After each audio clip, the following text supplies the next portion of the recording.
Përshëndetje miqtë e mi, Summer Morning vjen sa ndryshe, po aq edhe me miqt që ne kemi patur shpeshherë të pranishëm në intervistat tona, sepse vjen një moment në fakt kur njeriu ka shumë për të thënë, sepse ka kaluar shumë. I tillë është rasti i zotit Merkom Zeqo, nuk di një përcaktim në fakt, është shkrimtar, një personalitet i kulturës dhe i letrave shqipe dhe unë jam sinqerisht shumë e lumtur ta kem edhe sot në këtë intervistë. Profesor, përshëndetje. Përshëndetje. Është kënaqësi t'ju kem sërish në intervistat tona, aq më tepër kur bëhet fjalë për një gamë të gjëra aktivitetesh që ju keni mbuluar në këtë Shqipërinë tonë sa të madhe dhe të vogël. Është një rrugtim i gjatë, profesor, keni qenë dhe në krye të Ministrisë Kulturës vite më parë dhe doja pak të shikoja në këndvështrimin tuaj dhe në optikën tuaj si kanë ndryshuar gjërat rreth, le të themi, kryesisht të kulturës në këto vite pas asaj çka ju keni patur fatin drejtoni. Tani ndryshimi i gjërave në kulturë është diçka më ndërlikuar se në politikë dhe në ekonomi. Nganjëherë mund të ketë vende që mund të kenë zhvillime relative të befta, të vrullshme në ekonomi dhe në politikë, po kultura ka një tjetër ligjësi, është një lloj tjetri kultura. Në kulturë mundet që të ketë në vende të zhvilluara sot, për shembull, siç është Anglia ose siç është Franca, edhe në mënyrë të pakrahasueshme me kohën e Shakespeare-it, edhe me kohën e Victor Hugoit. Po kjo nuk do të thotë që në këto shoqëri të zhvilluara sot të kemi përsëri një Shakespeare ose një Victor Hugo, që janë një çik vështira këto çështje. Ose një Migjan, shkrimtar i madh shumë, ose ndoshta shkrimtari më i madh shqiptar që kanë nxjerrë nga pikpamje konceptuale. Megjithatë mund të thuhet diçka. Zhvillimi kulturor varet shumë nga ai që quhet integrimi kulturor me botën. Përgjithsisht letërsia shqipe i ka pas disa pika kontaktesh me kulturën e madhe botërore dhe në atë kohë ajo ka pasur dhe një lulëzim. Fjalën e kam në mënyrë të veçantë për atë që fillon letërsia moderne shqipe, se letërsia para epokës romantizmit, shekullit 19, është një letërsi ka vlerat e veta, po nuk është institucionale tamam, një letërsi e mirëfillt. Në kohën e romantizmit me Deradën, meqense është 200 vjetori i Deradës, letërsia shqipe ka disa kulme. Derada, Najm Frashëri, që janë shkrimtarë të mëdhenj. Derada, për shembull, me kryeveprën e tij Milosao, mund të rënditet tek shkrimtarët më të quajtur europian të kohës vet. Edhe sot unë jam duke shkruar një libër për Deradën tani, edhe po e rilexoj dhe më bë përshtypje të veçantë, domethënë të papërshkrueshme, që romani poetik në vargje Milosao është një vepër gjeniale. Dhe një vepër që nuk e ka letërsia më sot për shkakun nuk shkruhet një Milosao, pavarësisht se jemi në shekullin 21. Ose letërsia viteve 30, që u përmendet Migjanin, se letërsia që vjen pas, për shembull me Kadaren, në një emër tjetër. Kështu që çështjet në kulturë janë relativisht të konceptueshme sipas kronologjisë. Të tjerat janë sipas kronologjisë. Teknologjia është sipas kronologjisë.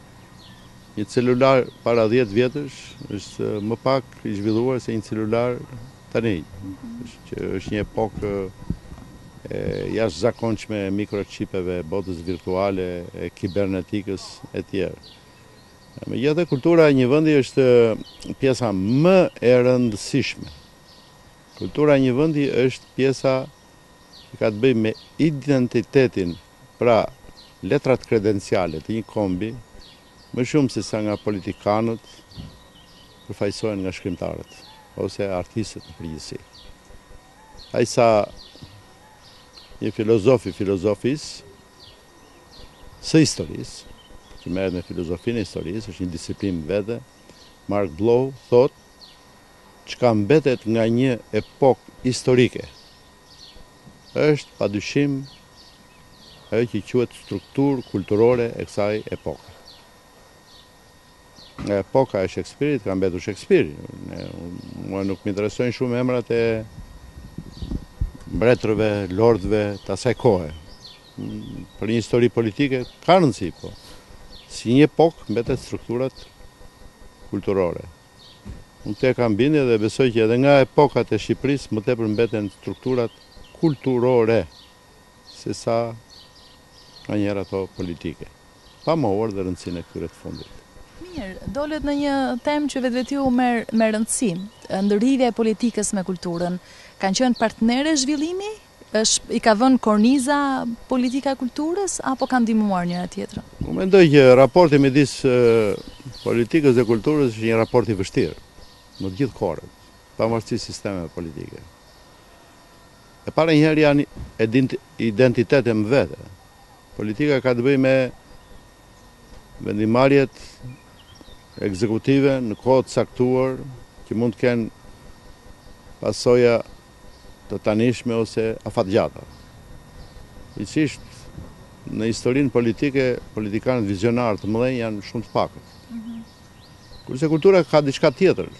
Nuk ka të bëjë domethënë me këto vendimarrje të përkohshme.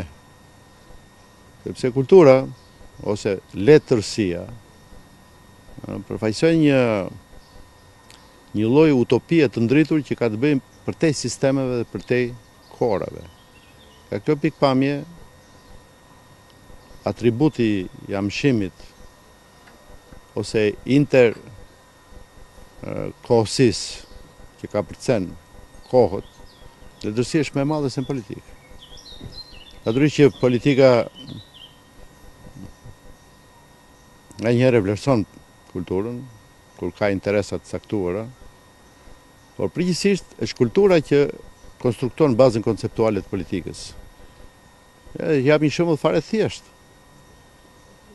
Në kohën e rilindjes shqiptare, me tre vëllezër të frashëri, me përmend edhe Deradën nga Arbëreshi, po dhe të tjerë, këta konceptonin një politikë për shtetin që mungonte.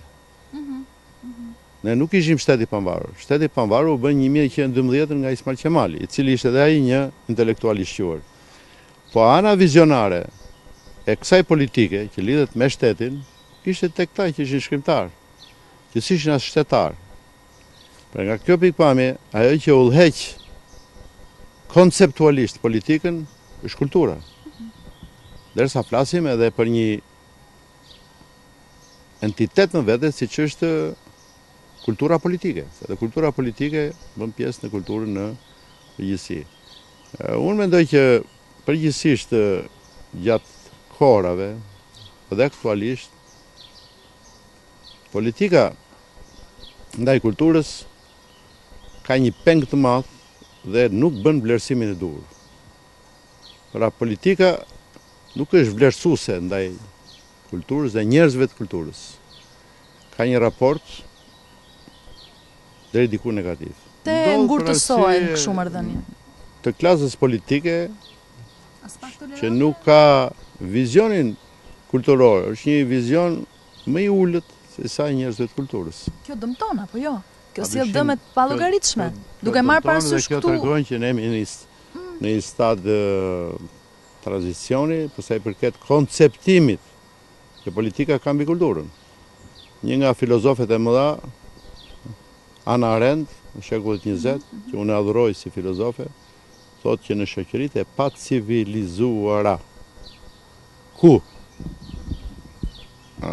raporti midis politikës dhe kulturës nuk është pozitiv, por është negativ, a e të përmend një citatin e saj për përmend, në këto shoqëri 1 gram pushtet peshon më shumë se 1 tonelat intelekt.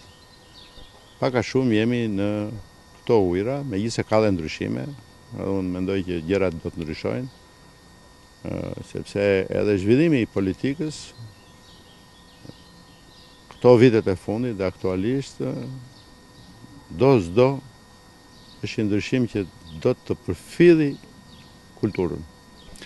Shiko, ne flasim sot për një politikë për integrimin në Europë. Të tërë ata që janë marrë me konceptualizimin e këtij integrimi, që kanë shkruar libra, filozofët, njerëzit e ditur, thonë shprehimisht që integrimi parësor integrimi substancial. Para së gjithash është integrimi kulturor. Qofse ne nuk kemi integrim kulturor, si mund të kemi integrim politik dhe integrim ekonomik? Shumë e vështirë. Po gjuha, profesor, si qëndron mes gjithë kësaj fortune të madhe? Ne kemi bërë bashkë një intervistë për gjuhën, për standardin. Ne kemi përjetuar sulme groteske, përgjithsisht diletante, sulme edhe me prapavija antishqiptare për prishjen e standardit. Të gjithë kombet e qytetëruar kanë gjuhë standarde letrare. Nuk di asnjë komb të qytetëruar, madje edhe në Afrikë, në shtetet e reja të Afrikës, flitet për gjuhë standarde. Nuk flitet për gjuhë multidialektale. Situata multidialektale është një paradhom e gjuhës letrare standarde. Kurse gjuha standarde është një gjuhë e komunikimit sa më masiv, por dhe komunikimit me aspekte estetike, pra të zhvillimit të brendshëm të gjuhës. Gjuhën letrare standarde bëjnë shkrimtarët, nuk e bëjnë gjuhëtarët. Gjuhëtarët mund të bëjnë disa rregulla të karakterit ortografik. Gjuha standarde ka zhvillimet e veta, domethënë pasurohet vazhdimisht në pikpamje leksikore nga të gjithë dialektet, të cilat sot janë realitetet të të folurit, po jo realitetet të të shkruarit. Përgjithsisht, ka ndonjëri që shkruan edhe në dialekt, nuk është një shilir absolutisht të shkruaj në të gjitha dialektet, kushdo që ashtu. Ne po flasim për atë që quhet zhvillim, po flasim për atë fazë që kalon nga faza para dialektore në atë fazën pas dialektore, atë fazën që quhet gjuha letrare standarde, e cila është në esencë simboli më përbashkues i gjithë shqiptarëve dhe të gjitha trojet ku janë. Nuk kemi ne asnjë element dhe asnjë simbol kaq të brëndashkruar të ndërlidhjes universale me njëri tjetrin se sa gjuha. Prandaj gjuha është Në lind detyra ta mbajnë fort apo jo? Gjuha patjetër është një element i patjetërsueshëm. Është një element i pazëvendësueshëm. Është thelbi në substancën e një kombi. Prandaj të tëra teoritë obskure ose okulte që duan ta shkatërrojnë gjuhën letrare janë të vdekur, janë të mbaruar. Me bukur është që tu kemi edhe një proces ironik, sepse edhe ata pseudo gjuhëtar ose njerëz diletant që duan të prishin standardin e gjuhës letrare, artikujt e vet i shkruajnë në variantin e gjuhës letrare. Pra vetë gjuha letrare i ka mundur ata kundërshtuesit e vet. Kështu që kultura e gjuhës që ka padyshim edhe një detyrim. Mund të them dhe një sentencë që ka një kuptim të madh. Ka disa Shqipëri, ka Shqipëri politike, ka Shqipëri ekonomike, ka Shqipëri gjeografike, nuk ka dhe një Shqipëri kulturore. Dhe Shqipëria kulturore është më eterne, është më e përjetshme. Dhe ndoshta në shumë pikpamje është edhe më e rëndësishme. Ju jeni botues i gati 100 librave, profesor, dhe një vëmendje të veçantë në librat tuaj ka zënë arkeologjia. Është dashuria juaj e hershme, po është dhe një fushë në të njëjtën kohë që ka shumë nevojë për vëmendje dhe për kujdesje, apo jo? Po, arkeologjia është profesion, është shkencë. Padyshim që arkeologjia është një pasion dhe profesion shumë i rëndësishëm, sidomos në Shqipëri, ku ka patur një traditë të vënuar të zbulimeve arkeologjike, përgjithsisht arkeologjinë deri në fillim të shekullit 20 tek ne kanë bërë arkeologët e huaj, disa prej cilëve edhe të shquar, siç është Ezej, siç është Artur Evanci, siç është Prashniker. Arkeologjia shqiptare e bërë nga shqiptarët është një shkencë relativisht jo shumë e lashtë, është e shekullit 20, mbylles e gjysmës shekullit 20, Arkeologjia ka shumë rëndësi sepse ne jemi një vend që kemi një numër të madh monumentesh, pra mund të flasim konkretisht edhe për një Shqipëri arkeologjike. Arkeologjia tregon edhe një kulturë të madhe urbane, dhe mos qyteteve të mëdha si struktura urbane që kemi ne në vijën bregdetare, siç është Durrësi, siç është Apollonia, ose siç është Deputrinti, siç është Amantia, Antigonea dhe qytetet tjera, Bylisi, të cilat e prezantojnë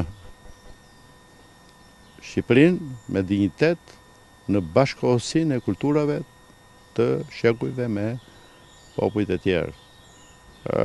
Në librat e mi, unë i kam dhënë rëndësi, jo vetëm këtij aspekti, por dhe aspekteve të tjera kulturologjike, dhe përgjithsisht letërsia ose kultura merret me atë që quhet esenca e epokave e informacioneve të cilat jepen në mënyrë të selektuar ose të përzgjedhur, por edhe në formën e sintezave të mëdha. Sekreti i librave është sekreti i sintezave.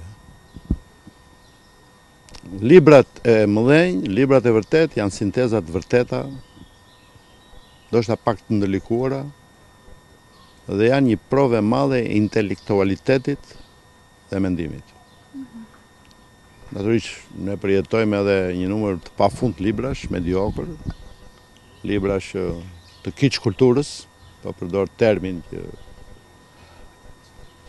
i përket në këtë rast, këtyre lloj librave, por këto janë libra edhe të karakterit masiv, duke futur edhe një numër librash të bestsellerit, të një lloj dëfrimi të përkohshëm që nuk kanë të bëjnë me ata që quhen librat e vërtet dhe librat e mëdhenj. Mungon kritika, profesor, mungon kritika e shëndetshme dhe le të themi ai lloj vëmendje që duhet të ketë libri, shkrimi për të selektuar kështu, le të themi atë çka do t'i përcillet lexuesit, fëmijës, të riut apo jo, do të formoj bot kuptimin e tij, ne dëmtojmë breza në këtë mënyrë.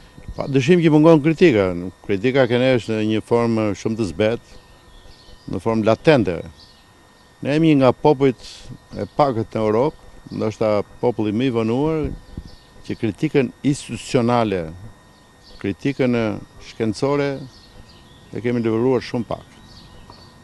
Edhe sot ka një tendencë deri diku, por kjo ka një karakter reçansional, ose të kritikës që bën njëri për njëri tjetrin, që quhen qoka, domethënë. Por studime të mirëfillta, studime të thelluara, studime sintetik dhe të sinkronizuara, përgjithsisht për kulturën, për librat, për letërsinë, është shumë të pakta. Sepse ka dhe një vështirësi të madhe në fakt. Një kritik i madh lind shumë rrallë dhe më vështirë se sa një shkrimtar i madh. Është edhe kjo ligjësi ose ky raport. Po padyshim që kritika është emancipuese, është zbuluese, është edhe një lloj grifoni për të ruajtur shijet e vërteta estetike të një populli. Pra ka një mision edhe kritika. Por për shumë arsye historike ose të zhvillimit kulturor, ose dhe të prapambetjes, ose të një fryme provinciale, që ka dhe letërsia shqipe në tërësi, kemi që situata e kritikës artistike, letrare, pa dhe të kritikave të arteve figurative, dhe të kritikës shkencore për muzikologjinë, për muzikën, dhe gjitha artet përgjithësi, për teatrin, për spektaklin, nuk është në nivelin e dur.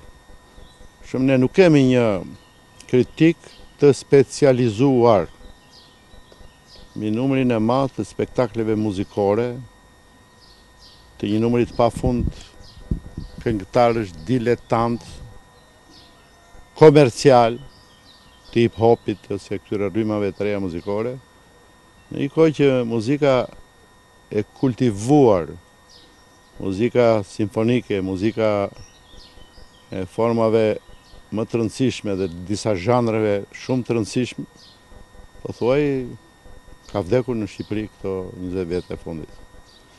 Kështu që çështja e kritikës është një çështje mallore. Shpesh janë shkrimtarët që bëjnë libra studimor më mirë se sa ata që quhen ose vetë quhen kritik. Është në gjithë botën, nuk është vetëm në Shqipëri kjo çështje. Por kritika është e domosdoshme për emancipimin e mendimit artistik, jo vetëm teorik, por edhe të shëmbulltyrave artistike, të librave, të veprave të artit, në pikturë, në muzikë, në teatr dhe kudo, për të bërë të mundur që të ketë një panteon të vlerave, për të bërë të mundur që koleksioni i rrem i antivlerave të rrëzohet edhe të mos jetë kontaminus, mos jetë i tillë që të mjegullojë mendjet e njerëzve. Duke patur parasysh disa raste jo shumë të shpeshta, duhet thënë, po dhe jo shumë të rralla të kryerjes së ndërtimeve mbi rronoja arkeologjike që sigurisht po studioheshin, pasurojnë më shumë historinë dhe atë çka ne jemi. Kjo dëmton shumë, profesor, anën historike dhe thelbin ton kombëtar, kam përshtypjen. Po rikthehem edhe një herë ke teza që përmenda të filozofes amerikane Hannah Arendt, të raportit negativ të politikës, politika është vendimarrje, me kulturën. Këto 20 vjet e fundit, për sa i përket vendimarrjeve të gabuara, ekzekutive, mbi thesaret arkeologjikë të Shqipërisë, rezultojnë vendimarrje tragjike, mediokre, në disa raste dhe kriminale.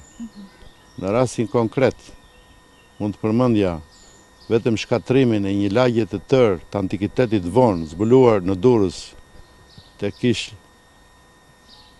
Lulishtja 1 Maj, ku u bë një ndërtim një pallat dhe për hir të interesave të paskrupullta, financiare ose ekonomike ose të llojit tjetër, u lejua, u firmos që kjo lagje antike, e cila të kujton shëmbulltyrat e lagjeve antike të Pompeut antik, të shkatërrohet për të ngritur një pallat. Kështu që në këtë pikë, ligji i trashëgimisë kulturore, në këtë pikë, Ministria e Kulturës, në këtë pikë, arkeologët dhe specialistët duhet të kenë një tolerancë zero, sepse dëmtimi i objekteve arkeologjike në Shqipëri ka qenë i frikshëm. Dhe kjo është një gjë që nuk do na e falin gjeneratat që vinë. Është një gjë që tregon që niveli vetdijes kombëtare për ruajtjen e monumenteve dhe pasurisë arkeologjike është ende mediokër, i pasakt. Është diçka që na bën të kemi një faj dhe një mungesë justifikimit plot për të ardhmen. Brezi i ri sigurisht që ka vlera të mira, apo jo, si çdo pjesë e rinisë e cila gjallon mes, le të themi, një kulture të trashëguar, po ashtu edhe talenteve që lindin të rinj. Keni gjetur mes tyre atë çka, le të themi, një kulture mirë kërkon të përthith dhe të ngelet si dokument në të për të përçuar kështu edhe në të ardhmen në fushat të ndryshme flas. Unë nuk e njoh gjithë gjeneratën e re, po normalisht që brezi i ri, midis tyre ka njerëz të shkëlqyer që premtojnë. Kam njohur edhe djem dhe vajza të reja që kanë mbaruar studime universitare përgjithsisht në universitetet të mëdha të Europës dhe mund të bëhen dietar, ndoshta edhe shkrimtar të shquar, por vere që ata janë si të asfiksuar në Shqipëri, nuk zhvillohen, sepse mungon motivi i tjetuarit me shkencë ose me letërsi ose me kulturë.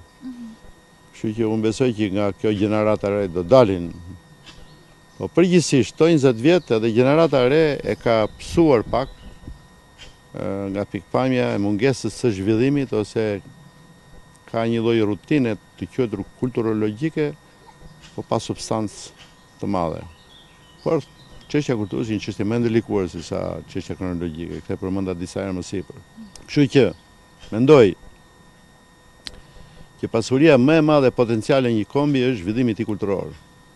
Po që zhvillimi kulturor të jetë më i sigurt, duhet që të ndryshoj sistemi i gabuar i arsimit lartë, pra unë e përkrah reformën e arsimit lartë që për cilën po flitet sot, që universitetet private përgjithsisht që janë kthyer në makina parash, fitimesh, të ndryshojnë konceptualisht në mënyrë që të nxjerrin njerëz të ditur. Nuk e di këto 20 vjet sa njerëz të ditur kanë dalë nga Shqipëria. Njerëz që janë shquar, 20 vjet nuk janë pak, që janë bërë me emra, pra prodhojmë personalitete. Oxfordi në Angli prodhon personalitete të mëdha, jo të Anglisë, po dhe të botës. Neve nuk kemi personalitete këto 20 vjet të krijuar. Aq më keq që profesorati i këtyre universiteteve të pafund private është një profesorat me njerëz mesatar, mediokër, që nuk janë personalitete të fushave të tyre. Ka dhe përjashtime natyrisht midis këtij profesorati, që s'duhet të jetë mohus. Po përgjithsisht, një profesoriat mediokër do nxjerrë dhe student mediokër. Po student mediokër janë një investim negativ, nuk janë një investim pozitiv. Prandaj do doja që e ardhmja e Shqipërisë kulturalisht ishte nga njerëzit që janë potencialisht personalitetet e së ardhmes. Çfarë presim, le të themi, nga shkrimet tuaja? Keni në proces botimi disa libra, më thatë, apo jo? Po, unë këtë vit deri tani kam botuar një libër me vizatime të krijimtarisë sime të pikturave. Kam botuar një libër me përkthimet e poetit portugez Fernando Pessoa, një libër me përkthimet e poetit spanjoll, që është Federico Garcia Lorca, shtëpia botuese në Kosovë, Buzuku, do mbotoj një libër një 400 faqe me tregime.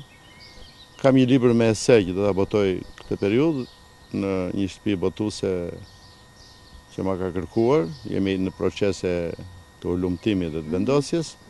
Dhe këto ditë më dalin nga shtypi 2 libra. Një libër quhet Striptiza poetike në Washington DC. Janë poezit që kanë përkthyer nga poetët amerikanë në vitet 1996-1997, koha kur unë kam studiuar në Dumbarton Oaks në Washington DC. Dhe libri tjetër është plotësimi i kolanës sime poetike. Deri tani kisha botuar 7 vëllime me titullin Miscellanea. Ky botimi i fundit quhet Miscellanea 8. Pra plotësoj atij që quhet korpusi, ose vepra ime kryesore politike. Këto janë librat që i kam proces botimi dhe dalin këtë vit. Ndërkohë, kam edhe një libër me tregime që e kam nduar dhe librin që besoj që do ta nxjerr nga shtatori për krijimtarinë e Deradës. Derada rishpike arbëris, kështu quhet libri. Këto janë librat që kam shkruar, përveç artikujve që botojnë shtyp. Patjetër. Derada ka zënë një vëmendje të veçantë, mase e shikoj në perceptimin tuaj, në botëkumtimin tuaj. Pse pikrisht ai? Derada është poet shumë i madh, është babai i romantizmit shqiptar. E ka rol ekskluziv këtë. E dyta, kryevepra e tij Milosau është e papërshtatshme. E treta, për Deradën shkruaj shumë libra. Unë se dija që shkruaj këto libra, unë duke rilexuar tani po merrem me studime shumë. Po përgjithsisht janë libra linear, janë libra jo vertikal, të thellë, që të kapin esencën e Deradës, kështu që një autor mas 200 vjetësh është e nevojshme të rishikohet me një optik të re, me nocione të reja, të analizës, se edhe vetë kritika ka lëvizur. Mekanizmi mendor i koncepteve, ideve që përdor tani kritika janë më të sofistikuara se sa më parë. Dhe mendoj që Derada meriton vëmendjen e shkrimtarëve, studiosëve, sepse është padyshim në këtë rast të shkrimeve të tij, profesor?